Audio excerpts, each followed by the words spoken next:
Okay, if we could all kind of come back together. Appreciate you being here. I'm Stuart Clifton.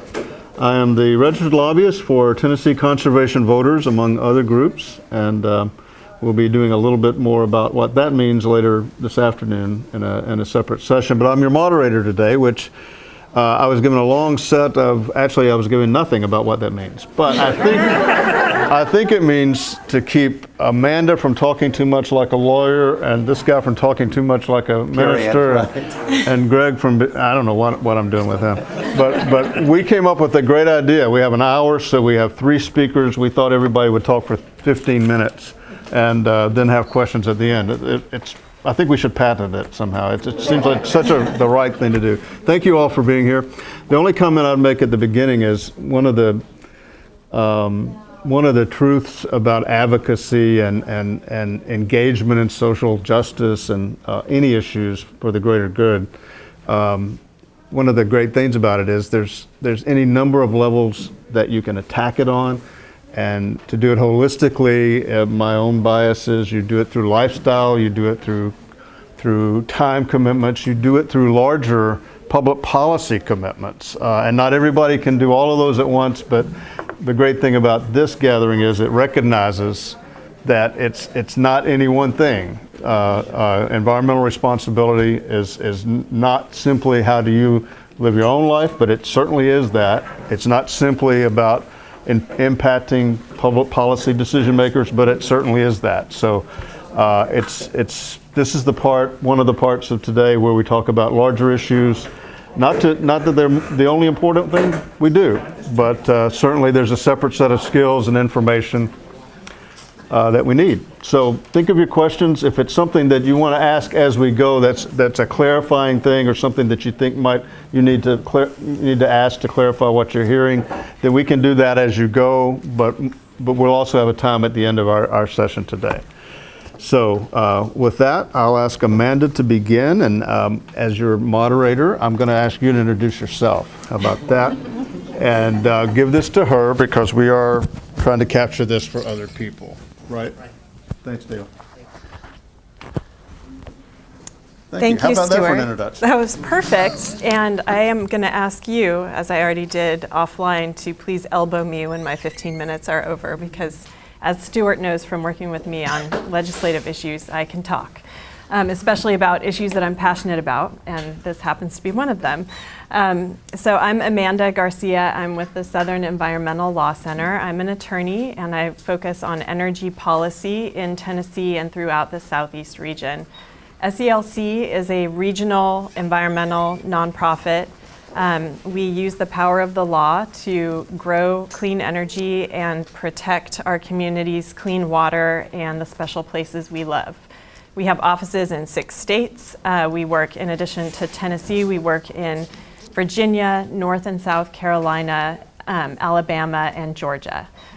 So, and one of the things, I'm going to be focusing primarily on clean energy and energy policy issues, partly because my work is focused on energy advocacy, but also because if the 6 states where SCLC works were a region, we would be the 7th largest contributor to greenhouse gases from energy sources in the world. So. So we have a long way to go in the Southeast, and SCLC has been active working on these issues for about 35 years, bringing the environmental voice into our state regulatory processes, especially the public utility commissions that outside of Tennessee regulate the investor-owned utilities, and here in Tennessee, focusing primarily on the Tennessee Valley Authority and getting creative about ways to bring that federal utility along. Kicking and screaming. Sometimes, yes. So my goal, as I was reflecting on what I wanted to communicate today, is very much an echo of what you've already heard from Fletcher, which is that your voice matters. And it matters maybe even more than anywhere else in Tennessee because TVA is so tightly connected to federal policy and the federal administration that we have in power right now. I think, I also appreciated Fletcher naming the dark interval because my day-to-day right now is very much tied up in the dark interval. I want to explain to you what that means for Tennessee, but I also want to provide you with some ideas of things that you can do to help us emerge through that crack and bring the light back. So I'm going to, as I said, be focused on the sort of pro-coal anti-community efforts that are happening at the federal level through some of the recent policy actions and then what we can do about it. The first thing I'll talk about is the Clean Power Plan repeal. You probably heard about that in the news. The Clean Power Plan was our first nationwide policy to essentially regulate carbon pollution from existing coal-fired power plants. And it was a very important step forward in terms of just acknowledging the costs of burning coal, and particularly on our climate, but also with respect to all the other types of pollution that come along with coal plants, including water pollution from their wastewater and coal ash storage, as well as air pollution, obviously. So the Clean Power Plan repeal will, be obviously litigated, so there will be legal actions going on. But I wanted to also share my thoughts about what it means for TVA, since that is our utility that provides power here. So you may know that TVA has been on a path of retiring coal plants. In part, that's because they were sued, they were sued for violating a different provision of the Clean Air Act. And as a result, they were required to either retrofit some of their coal plants that had been illegally polluting, or to retire them. And because the economics of running coal plants have changed so much, they, in many cases, have chosen to retire rather than retrofit them. Not everywhere, but at many places. So they have replaced those coal plants primarily with a nuclear power plant, another unit at Watts Bar, and lower emitting natural gas plants. Because of those decisions, you may have read TVA saying, well, we are well on our way to complying with the targets that were in the Clean Power Plan, regardless of what happens with the rule.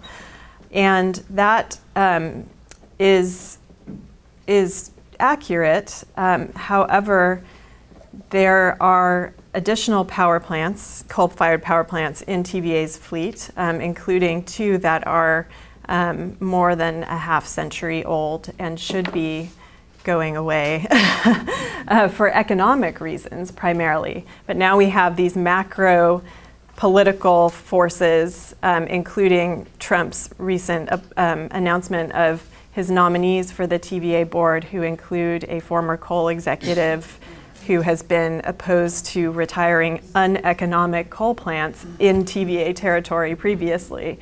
So my message is, the CPP, the Clean Power Plan repeal, I think really warrants our communities highlighting the private sector demand for cleaner energy, for renewable energy, and that includes our churches, that includes our cities, that includes our corporations, our manufacturers who are locating here. The Clean Power Plan also did a lot more than just set targets, specific targets for carbon pollution reduction. It also encouraged low-income energy efficiency. It encouraged switching to renewables. And I think in Tennessee, it started a conversation that hadn't been here before about low-income energy efficiency and the importance of that, not only to help people save money, but to make their homes more comfortable. A lot of our housing stock, low-income housing stock, is in really bad disrepair, and having people have access and daylighting it, making it okay to talk about that. The Clean Power Plan really facilitated that conversation, and there was a lot of momentum around it. And so my concern is that one of the biggest casualties of the Clean Power Plan repeal in Tennessee, and one of the ways we're going to feel it the most, is this lack of, or stopping the momentum toward providing care for our low-income neighbors through low-income energy efficiency programs like weatherization, and also stopping the momentum toward adopting solar and other renewables, and retiring these coal plants that either are already or will shortly be becoming uneconomic. The other thing that I think could really exacerbate this problem, or this sort of roadblock in the way of what transformation is already underway, is that TVA is proposing to change its rate structure, the way it charges our local utilities for the electricity that it provides. And kind of incredibly, they have said that they are going to charge people, or the utilities, more money for using less electricity. Well, there's a very obvious consequence there, which is that you are going to completely disincentivize all of the wonderful energy efficiency projects that we've already been hearing about this morning. And so I think it's really important in light of that to, number one, tell the stories that we've already borne witness to of our churches investing in energy efficiency, saving money, and having more money to commit to our the missions where we want to take care of our communities, and also to be engaged at the bigger level, in advocacy. In the forums where we can do that. And I'm going to walk through some of the ways that we can do that. I want you to take all the time you need in 2 minutes. Okay, so what can we do? The bottom line is to show up. And there was something that earlier that triggered my memory of something I heard at another organizing conference, that it's not who shows up for your meeting, it's whose meetings you show up at. And I think that is true not just in terms of building our own coalition for clean energy to have a broader array of voices, but also showing up at the TVA board meetings, at the Nashville Electric Service monthly board meetings, showing up in the local government, asking them to adopt renewable energy standards like the city of Nashville is proposing to do in Mayor Berry's Livable Nashville plan. So the other thing that's really important is to tell your story. I have already this morning heard so many amazing stories of small actions that are making a big difference in terms of energy efficiency. And those stories need to make their way into the larger public consciousness. They need to be told to the Tennessean when the Tennessean is covering events like this. So just to echo what Fletcher was saying earlier, speak with conviction and speak from your experience. We actually do have stories about how clean energy has changed our lives and our communities, and I think those need to be get out there. Some very specific things that you can do are to, as I said, show up at TVA board meetings. There's one on November 9th in Pickwick Landing, which I understand is a beautiful place. If you can't make it in person, you can also submit comments to the board ahead of time. They need to hear from you that you oppose the type of rate structure that they're considering. They need to hear from you that you want to have clean energy. They need to hear the same examples that I just gave in terms of public messaging. Those same sorts of stories also need to be told to the people in charge.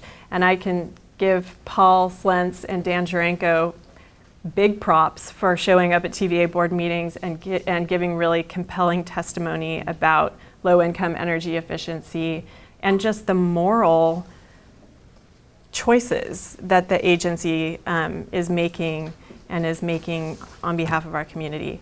So I will stop there. I have lots of other ideas for ways you can get involved, but so you're welcome to talk to me offline. And also I wanted to say there is a conference coming up at Vanderbilt on this upcoming Thursday and Friday on private sector demand for renewable energy, and that includes cities, universities, and the private sector. So if you're interested, you can talk to me more about that or Google it, and please come. Thank you. Thank you.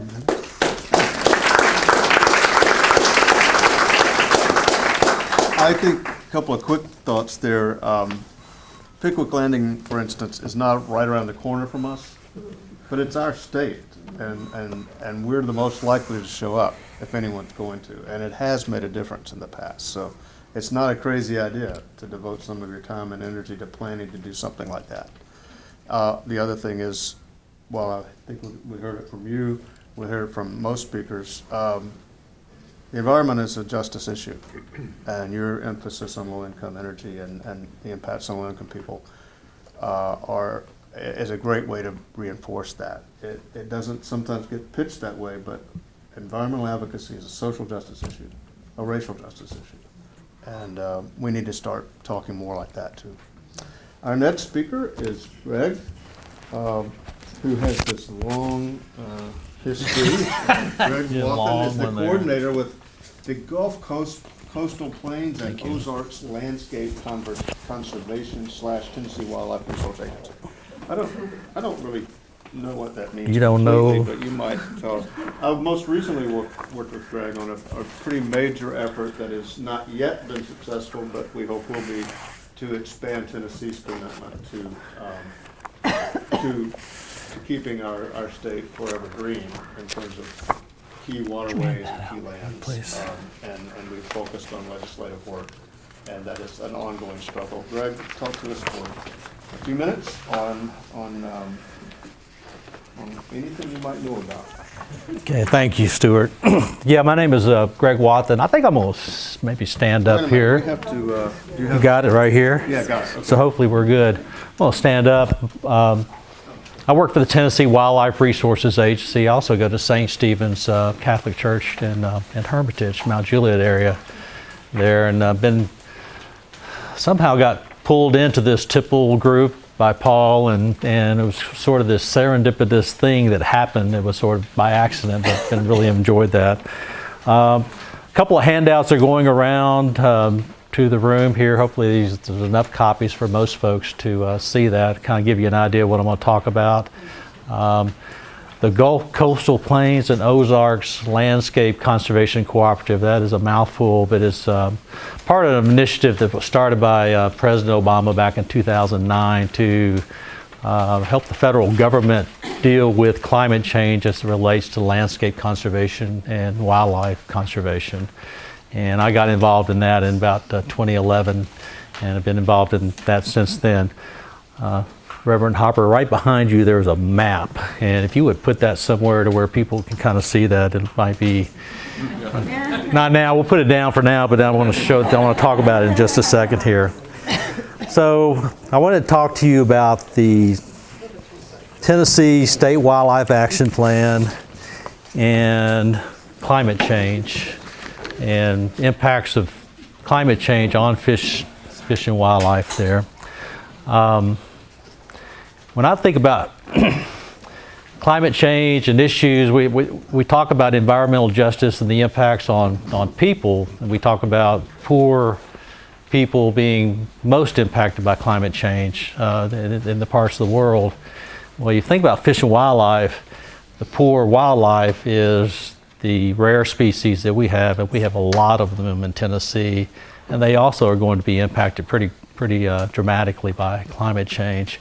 So the state of Tennessee did a state wildlife action plan back in 2005. And in the 2000 area, that decade, we started to get concerned about climate change and what it might do to our state's fish and wildlife. So then 2009, we actually developed a document that sort of gave our best view for what was going to happen, what we thought might happen. And then in 2015, we had to update our state wildlife action plan, and part of that update was to include a chapter on climate change.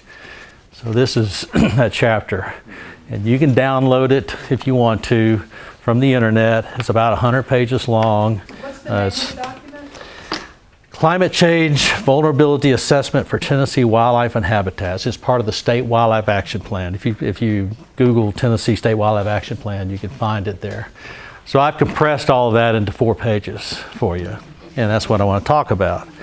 So we understand that Tennessee has an awful lot of species that are rare, endangered, what we call greatest conservation need species. There are something like 600 and something species that are on that list that we call greatest conservation need. A lot of them are aquatic species because we are so richly blessed with water resources in our state, and the way our geology and topography is we have an awful lot of species of aquatics that are rare, endangered for a lot of different reasons. Most of them are mussels and fish. The Duck River just south of here is like number 2 on the list for biodiversity in terms of aquatic species there. If you go to the second page of this document, you'll see part of the update was we actually applied some science to the 2009 update. In 2009, we were just sort of guessing what might happen with climate change with some of these species, but we didn't have a lot of information and data available for us to kind of figure it out. In 2015, we actually applied some science to this idea and running some what we call vulnerability assessments. And there's an actual tool that you can go, and there's a number of tools you can use, but we use one that was put out by NatureServe called the Climate Change Vulnerability Assessment Index there. And you'll notice here in this little graphic at the bottom right of the page there, the species that are likely to be the most vulnerable to climate change are the aquatic organisms like mussels and other invertebrates. Also fish are pretty vulnerable to it, and then plants as well. So we've got those.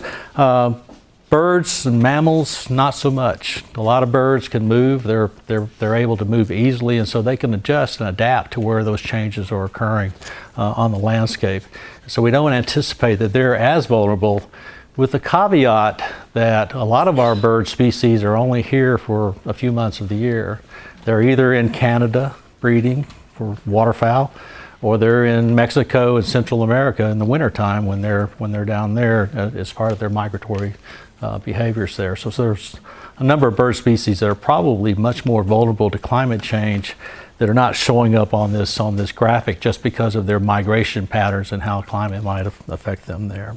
If you go to the third page, we talk about the different impacts on the terrestrial and aquatic systems there. And where's my map? Oh, there's my map here. So that's where I wanted to really talk about this map. This map shows you, excuse me, yeah, thank you. There's 2 things it shows you here. On the top is 2010, and on the bottom is 2060. And this has nothing to do with climate change, okay? What it has everything to do with is urban growth in Tennessee. Okay, the black areas are the current the 2010 urban footprint. Down on this bottom one here, you can see the red, all the dark red. That's where the anticipated urban growth is going to occur across Tennessee. And you can see big red blob around Nashville there. You got Murfreesboro, Mount Juliet, Lebanon. This is Cookeville here, Crossville, and then you go to Knoxville. And so we actually predict, thank you very much, predict that our urban footprint is going to grow, it's going to be more than double between now and 2060. Okay, so it's not just climate that's really going to drive changes, but all these other stressors that are already causing problems for our fish and wildlife are going to become much greater. And so we can do something about that by altering the way we grow our communities, things like that. And there are a number of things that are going on in Nashville that are helping us to think about how do we want to grow. I saw another card one of the tables had out there about the number of people that are moving to Nashville right now. I think y'all seen the data is like 80 per day or something like that, 30,000 people per year. So we are a destination city right now here in Nashville, for good or worse, but that's what's happening there. So let's go to the last page there, and it talks about things that we can do. And I highlighted from my notes here, I highlighted reducing those human associated stressors. So when I think about climate change, I think about it from a perspective of it's just one thing among many that's causing problems for our fish and wildlife. Okay, in the fish and wildlife community, we've been dealing with this stuff for decades in terms of dams and rivers being dammed up that cause problems for aquatic species, taking forest land and other open lands and converting them to cities or to something that's not good for wildlife. And so we've changed our environment and our landscapes for decades. Climate change is just this newest thing that's come around that's causing some huge implications for us going into the future, but it's one of many things that are happening. The other thing I'll note here about climate change is the indirect implications that it has for fish and wildlife. And one of the things I saw from some researchers from Oak Ridge a few years ago, looking at what the impacts of climate change are going to be on Tennessee, and the number one thing that they came up with is the migration of people from coastal areas into the interior layers. And so with the hurricanes we've had this past month or two, the ones we had a few years ago, you're going to see, I think that's true, I think you'll see migrations of people moving inland to get away from some of those terrible storms, things like that. And that's going to have an impact on our state in terms of the number of people and how we grow and how we protect the resources that we want to protect there. So, Stuart, I don't know if we're up to my time limit yet, but... Well, you got 2 minutes. 2 minutes, okay. The other handout that I handed to you there is the Recovering America's Wildlife Act there. And this was something that Reverend Harper said this morning really struck me. And you talked about hunters and fishermen kind of getting it, right?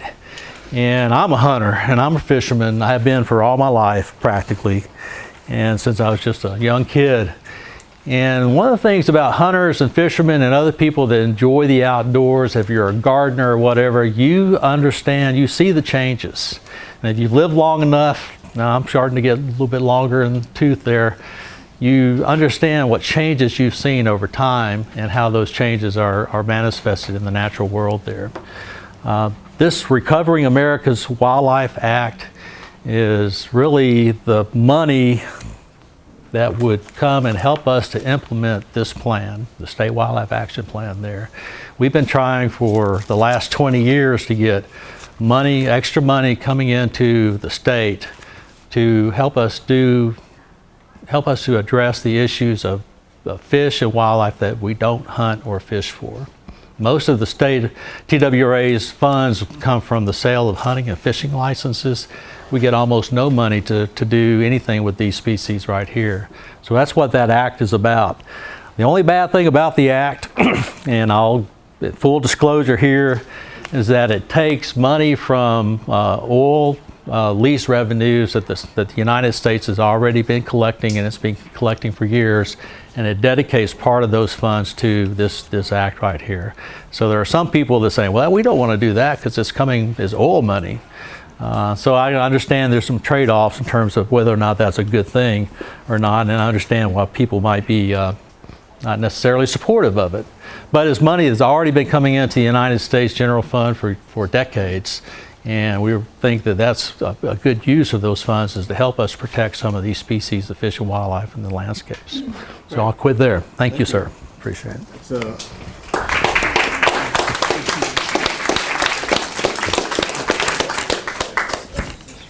Greg, do you have any more of those hands? I think I gave them all, but I'm sorry. Maybe get somebody to, I thought 25 or 30 people is what I was thinking about. Well, I think what happened is obviously the best speakers were in here, so we have most of the attendance. Yeah. Thank you, Greg. It reminds me that a lot of our public policy is not just national, although you've mentioned some interesting national issues. It's local in terms of these issues. Nashville has, on the upside, one of our more important public policy decisions a few years ago was to vote down a pretty dramatic effort to create a second downtown in Bells Bend, which those of us on the Planning Commission at that time decided would be a sprawl type thing, which directly led to the dramatic expansion of Midtown and downtown, which from a standpoint of sustainability was the right thing, even though it doesn't feel that way to us when we're trying to get to our jobs. So thank you, and for national, state, and local policy, these issues are we're just scratching the surface of how important they are. Yes, Sheila. I was just going to say, he said his data didn't cover the birds very well. I have a brochure down on our table on climate change and birds. Ms. Wathen's got all the laboratory data for 100 years. Right. So there is a pamphlet down there on climate change and birds. Good. And thanks to Audubon for being a major part of making this happen today. Well, you've already been in. Yeah, I was going I'm not going to waste any of your time. Tell us what we need to know. Good deal. Well, first of all, thanks a million for the chance to speak a second time, as if once isn't enough. And thanks to Amanda and to Greg, because to be honest, just to talk at the sort of level of how is change actually going to happen. I went to college in the 80s, and I believe very strongly that one of the reasons that we're in the pickle that we're in now is that back in the late 70s, early 80s, you really had the beginning of a commitment to local organizing and action by, at that point in time, the moral majority, which sort of transmogrified directly into the Christian Coalition and then into the Tea Party and into now. And it was built because there was a strong, decades-long commitment to local organizing at the level of school boards and local municipalities. And I think the only way that you shift a culture is by having a movement that makes that sort of multi-decade commitment and that works locally and builds power locally. So I'm going to say a few things about national and global, which is important, but I think that at this stage, this last election cycle revealed the limitations of a solely or a largely national focus and underscored the importance of a real commitment to local organizing. And so I think that the kinds of things that Greg and Amanda have talked about matter most and are well worth the effort in terms of really weighing in. So I think the overarching piece to think about in terms of the national and international level is that the role of the United States in the global community is now obviously very much in question. And frankly has been. I mean, that's Trump has accelerated that, but back in the sort of Bush 43 sort of era, that was in question also. And it was in question before then during President Clinton's time when the Kyoto Protocol came through. President Clinton said positive things about it, but never submitted it to the U.S. Senate for ratification because he knew it would fail. And so this has been sort of up in the air for a while. And having taken part in a number of the international climate talk things, this stuff matters. The U.S. really does matter internationally. Other countries look to us as, now with question about, are we the sort of beacon of freedom that we once were? And there's active question about that. And when the U.S. does something like, say, it's going to withdraw from Paris, what it does is it weakens the resolve of a number of other countries who say, well, if the U.S. isn't going to do it, why should we stick our necks out? And so I think that, again, that ties back directly to the local level, because we need all over to have people standing up and saying, this matters, and this is part of who we are, and it's part of our commitment to freedom, and it's part of our commitment to helping build a better world, and in fact, it's central to that. So, we still matter internationally on a lot of levels as a signal for a lot of other countries. And a lot of other countries, it's interesting, sort of recognize strategically what's at stake with this. So we did at the last climate talks an international multi-faith leaders statement calling for strong climate action, and it was signed by the Dalai Lama, which is great, except that the Chinese government does not want the UN sort of, being too friendly towards anything that the Dalai Lama has said for geopolitical reasons. So we were able, through friends, there's a member, the person who wrote all of the speeches for Ban Ki-moon, the former Secretary General, is a wonder. She's Presbyterian. Her faith matters a lot to her. And she was a sort of inside connection who wanted, and the Secretary General wanted to show that faith leaders are part of this. Religion is tricky for the UN for a whole lot of reasons. But we were able to get a photograph of the Secretary General holding the declaration that we had permission to use on social media, to sort of show these connections between the sort of the UN system and faith leaders. The statement was signed by the Dalai Lama. Within 2 hours of that picture going out on social media, the Chinese government had complained to the UN about the fact that this was a statement signed by the Dalai Lama, and therefore they wanted the UN to sort of disavow this. So we took the statement down. What we found out subsequently was essentially what the Chinese government does. It has thousands of people scanning the internet constantly for these kinds of things. They had spotted it. What we found out subsequently was that the money to pay for the climate change team within the UN Secretary General's office came, guess from where? From the Chinese government. And so it's really interesting if you sort of start to look at how does this stuff operate and what does the U.S. role in this mean. It doesn't really help a lot when U.S. leaders go on about how awful the UN is, because it sort of backfires. If we want to have influence, there's better ways. So at any rate, that's just a sort of a vignette about how this stuff from the global to the local is interconnected, and local action is the way that we're going to build power to shift that kind of dialogue in the long term. So with the Paris Agreement, the reason that the Paris Agreement worked in a way that no prior action or treaty or international agreement had worked was that it relied not on saying every country has to jump this high, but rather by saying every country should make a voluntary commitment to what they're going to commit to do nationally. So essentially, it tried to set up this system, and it did. It succeeded in setting up this system where everybody was invited to be in the game and to decide what they were going to commit to. And the U.S. very strategically, before the Paris Agreement, the prior administration coordinated a joint announcement with China saying we're the two biggest emitters in the world and we're going to come out with a credible, strong commitment before this to show that this process deserves widespread participation. And it worked. It took a lot of work. The agreement was framed as an agreement, not as a treaty, for the very specific reason that everybody knew that if it was called a treaty, it would need to be approved by the U.S. Senate, and that wouldn't happen. So it was called an agreement for that very specific reason. And it was fascinating because literally at the 11th hour, these documents are long and everybody's tired, and they realized that at one place the word treaty still showed up in the language of the document. And so at the very last minute there was this sort of emergency thing to sort of get that out of all of the text everywhere, and and that happened. But the agreement worked, and not only did it get sort of agreed on in Paris, but then it had to be ratified by a requisite number of countries representing a requisite percentage of global emissions.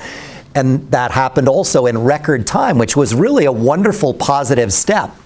And so if you can imagine a world without the last US election results, the signs were actually really very, very good, and still are in a lot of other parts of the world.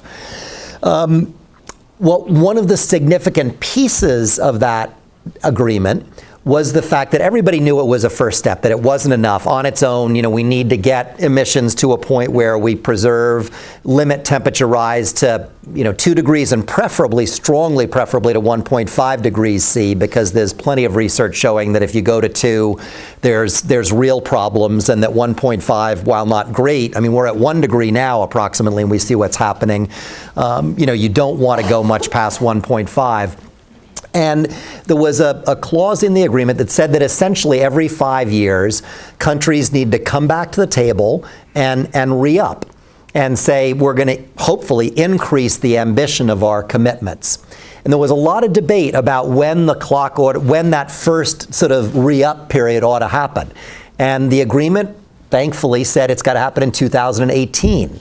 Because every year matters. And there was strong argument, should it be pushed to 2020, 2022, those sort of. 2018 was the agreement. Obviously, the U.S. isn't going to do much in 2018 about this, but that doesn't mean that our lawmakers, our representatives, shouldn't hear from us that we want something to happen in 2018. We have to, at least for the foreseeable future, be very comfortable and really sort of embrace the role of speaking up, even if we don't think it's going to make any immediate difference, because it's part of, projecting. There's a very weird way that in a secular use of the term having faith, you've got to have faith and confidence, which is, confidence, comes from the Latin word with faith. It's another way of saying you got to have confidence that your actions matter, and that you're projecting and creating and communicating a sense that this is the way the world needs to be, and we mean it. And so talking in 2018 about the fact that our country shouldn't be stepping away from this, but rather should be joining with other countries to re-up our commitment really, really matters. So that's one piece. And then another piece on the international level is that there are going to be civil society efforts that deserve our support, because they're a way of signaling to governments that there are plenty of people in civil society who think it's absolutely the right thing to move forward. So I'll mention 2 of those initiatives before stopping. One is called SHINE. SHINE is an emerging campaign of faith groups, foundations, and NGOs that together represent a significant body of investment capital globally. Faith groups collectively are the 2nd or 3rd largest category of investors globally in the world. Not only should those investments not be in the fossil fuel sector, but they ought to be finding ways to scale up distributed renewable energy so that the 1.1 billion people around the planet who don't have access to electricity not only get that access, which as people of faith we believe they deserve and need that access to live a decent and dignified life, but they need to get it from renewable energy. It's interesting, if you watch the narratives that the fossil fuel industry uses, one of their narratives is they say, we're bringing energy to the poor. We're bringing affordable energy to the poor. And if 1.1 billion people get their supply of electricity from fossil fuels, guess what happens to all of us, right? So that's a piece, is that we're talking at high levels with denominations about how do you create a shift in investing patterns so that faith-based investments, which in many cases are willing to accept a sort of what people refer to as a blended return, which essentially means take a point less in terms of your returns to do what's right. If you bring a significant amount of that kind of social venture capital into this space, you can create and shift the investment dynamic so that commercial scale investors will come in at a much larger level. And that can help create change. So this campaign is going to get sort of publicly kicked off in 2018, but it matters a lot. 2 minutes. The second piece is that the World Bank and its related multilateral development banks have all said the right thing in terms of needing to shift away from coal and fossil fuels towards renewables. But over the last 5 years, the financing that the World Bank and the multilateral development banks have done, they've actually put more money into continued fossil fuel financing than they have into renewables, which is sort of unthinkable, except that it's the power of momentum and it's the power of the incumbent solution. And so there's a campaign called The Big Shift, which we're sort of helping mobilize faith groups around that, which is essentially saying to the World Bank, your actions need to match your verbal commitments. We know that there are what are called governors within the World Bank, the people who make decisions, and executive directors who want to make that shift, and they need public support so that to sort of stiffen their resolve, so that when they're in their meetings, they can say, guys, these faith groups are all over me, bugging me about this stuff. You gotta, we gotta make this change, because that's how the decisions get made. Public pressure really, really does matter. And they've got to make those shifts because these big infrastructure investments, as everybody knows, once they're in place, they're in play for 35 to 40 to 50 years. So, there's all these levels matter. I think the local stuff matters massively because I think that's how you build up a sort of social resolve to change the national politics, and that matters hugely.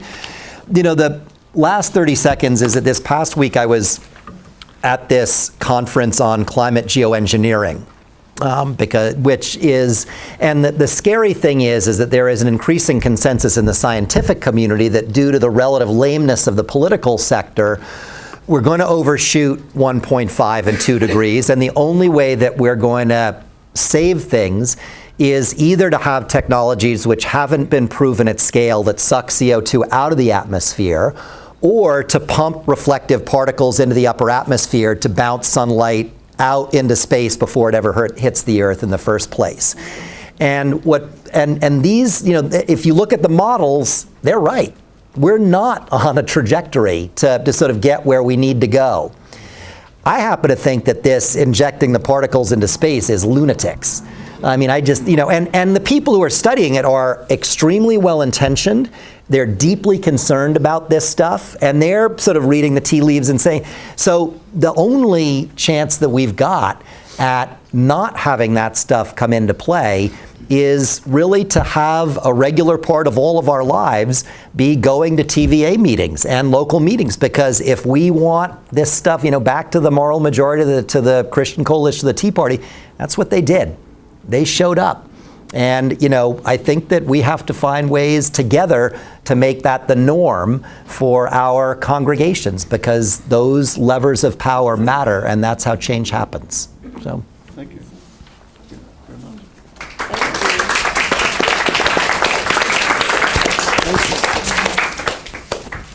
We have 10 minutes for questions, and if you don't fill those up, each one of these people plan to. And that's fine, because they have more to say. They cut short so we'd have some time for questions. But back here in the back. Citizens Climate Change Lobby is a group that's totally dedicated to not having any partisanship at all. I went to a meeting this week where they had an Air Force, or a Marine colonel, not a colonel, but, well, he was, an officer. But the thing I learned there was that apparently the military considers the greatest threat to our security to be global warming. And they have Hornet jets that run on biofuel. They have 12 bases that are scheduled to be zero footprint bases by 2020. And this certainly would be an appealing message in Tennessee to all of our friends on Facebook and other places who are so conservative. Okay. Interesting. Thank you. I will say one thing about that. Well, I guess this is a former I'm actually not totally certain of the status, but Millington in Tennessee is a base, a military base that is installing what will be the largest solar, utility scale solar array in Tennessee. Oh, For what it's worth, I work with Lightwave Solar. There's the National Guard base in Smyrna. We've recently done a large, I don't know exactly the size of the system we installed, but a large solar array for them as well. And we scoped out several other jobs for military bases. It is absolutely one of the most fastest growing clientele in solar. I never even knew they were communist. Right here and then over here. I have two related questions. The first is I would love to hear an example of where the low-income energy efficiency efforts have happened successfully, if there's a city in our region or a similar city. And on that note, does advocacy about the environment gain any more weight when you talk about the effects on people? I just feel like people respond to people sometimes more than, I don't know, animals or plants. That's Yes. just my perception. absolutely. And that's so I'll take your questions in reverse order. Okay. The answer to do people respond to the environment more when you talk about the effects on people? Yes. And that's why I was encouraging folks to tell their stories, because I believe that we do have those stories, and we just need to be putting them out there. I spoke with a gentleman earlier who is going to be, maybe he's leading a panel right now, Michael DeWeese from Christ United Methodist Church, who has been doing energy efficiency installations at their church. He's like the business manager for the church, has saved something like $20,000 that can then go toward the church's mission. So those types of stories, I think, are really important. And that leads into the point of where in our community is low-income energy efficiency happening successfully. This is going to circle it all back around. Remember that lawsuit that caused TVA to retire some of its coal plants? They also, because they had been violating the law, had to do some mitigation. And one of their major mitigation efforts has been providing funding for low-income energy efficiency in some of our biggest cities. So there are, and other smaller communities as well, but Knoxville in particular has gotten something like $16 million to do low-income energy efficiency. And I saw one of the most amazing things that I've ever seen at a TVA board meeting, at the last TVA board meeting, which is that usually when you're the host city, the local power company, the distribution utility CEO gets invited to get up during the meeting to say something nice about TVA. But in this case, the CEO of Knoxville Utility Board got up during the public listening session, which is usually where they keep the riffraff like me, and she said, "This has been an incredible gift to our community. Knoxville Utility Board likes this program, and we don't want to see it go away." Guess what? TVA's mitigation obligation is over in 2018, and they're not planning to continue that program, even though not only the Knoxville Utility Board representative, but others, Dan Jarenko being one of them, but also other utilities have gotten up at TVA board meetings and said, this is the most meaningful work we've ever done. It's changing lives in our communities. TVA has an TVA was founded on the idea of providing electricity to impoverished regions. They are supposed to have some sort of social responsibility. They also have an environmental stewardship mission that they seem to have temporarily forgotten. So there are many cities that have done low-income and are doing low-income energy efficiency. There are lots of stories out there of how it's changing people's lives. There's great research being done by Bruce Tunn on the non-energy benefits of low-income energy efficiency that are things like health, reducing hospital visits, reducing days of work missed, things like that. So Thank you. Stuart, Okay. I think the human connection is really, really important. And if you notice, talked about the aquatic organisms that are under threat. That's connected to our human environments and the importance of water. In every survey I've ever seen about the importance of the environment, water is the #1 thing. And there's not a connection with our human needs and things like that we're missing the point. That's really important. Thank you. Right here. I have another question for Amanda. Most of us are unable to go to the board meetings.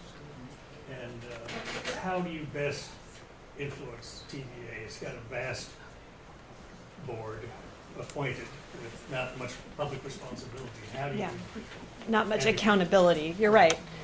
So I think there are several things you can do. One is TVA has to listen to its customers to some degree. So you can, its customers are the local distribution utilities by and large.